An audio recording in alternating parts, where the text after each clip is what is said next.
ዣ፣ ሞሆር፣ መቆርቆርና አክሊል በሰሜን በምስራቅና በምዕራብ ቤተ ጉራጌዎች መሃል እንደ መገኘታቸው ሁሉ አብዛኛዎቹ የጉራጌ ብሔረሰብ ተዛማጅ ጎሳዎች ይገኙባቸዋል።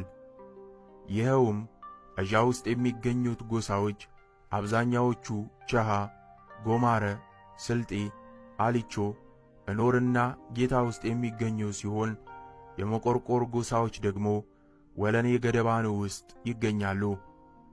እንደዚሁም የሞሆርና የአክሊል ጎሳዎች ከፊሎቹ ገደባኖ፣ ሶዶ፣ ዶቢና መስቃን ውስጥ ይገኛሉ። ስለዚህ የእነዚህ ቤተ ጉራጌዎች ሕዝብ ታሪካዊ አመጣጥን በተመለከተ የሚቀርቡት ማስረጃዎች ከሌሎች ቤተ ጉራጌዎች ሕዝብ ታሪካዊ አመጣጥ የተለዩ አይደሉም።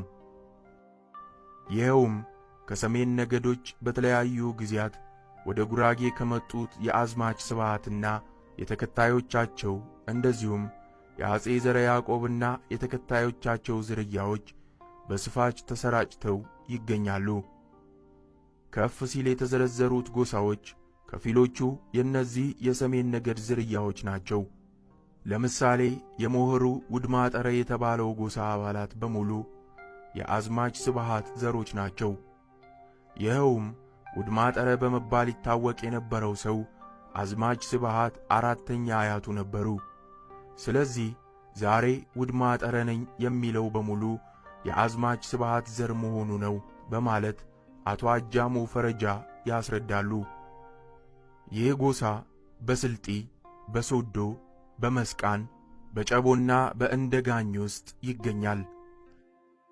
ከአጼ ዘርዓ ያዕቆብ ጋር የመጡት ነገዶች ዝርያ የሆኑት የሞሆር ጎሳዎች ደሳ፣ ፋሊስ፣ ፋሊል፣ አቦ፣ ወላንቾ ወዘተ በገደባኖ፣ በዶቢ፣ በሶዶ፣ በጨቦና በተቀሩት ቤተ ጉራጌዎች ውስጥ ይገኛሉ።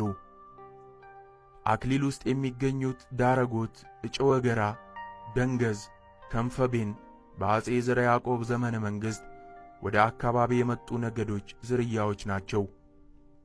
የእነዚህ ጎሳዎች አባላት የዘር ሐረጋቸውን ሲተነትኑ አብዛኛዎቹ ከአጼ ዘርዓ ያዕቆብ ወይም በወቅቱ ከነበሩት የንጉሡ ተከታዮች ጋር ይገናኛሉ።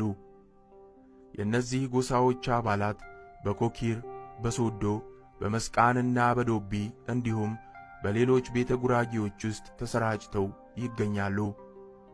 በሞሆርና በአክሊል የሚገኙት ጎሳዎች በሌሎች ቤተ ጉራጌዎች አንዳንዶች በስማቸው ሲጠሩ፣ አንዳንዶች ደግሞ በሌላ ስያሜ ይጠራሉ። እንደዚሁም ጅረትማ፣ ውድማጠረ፣ እነመቃ፣ ደሳ የተባሉት ጎሳዎች በጨቦ፣ በመስቃንና በዶቢ ቤተ ጉራጌ በቅደም ተከተላቸው መሠረት ወልዶ፣ ዘዊሳ፣ ገድርወና ዘሬ በመባል ይጠራሉ።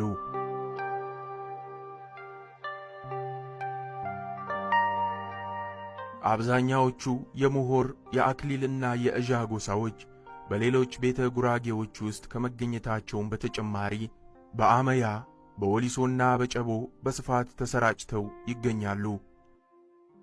ዛሬ ጨቦ የሚባለው ሕዝብ ስርወ ግንዱ የጉራጌ ብሔረሰብ እንጂ ኦሮሞ አለመሆኑ የሚነገረው ሕዝቡ የዘር ሐረጉን ሲተነትን ሞሆር ወይም አክሊል ውስጥ ከሚገኙት ጎሳዎች ጋር ስለሚያገናኘው ነው። ከላይ ከተዘረዘሩት ጎሳ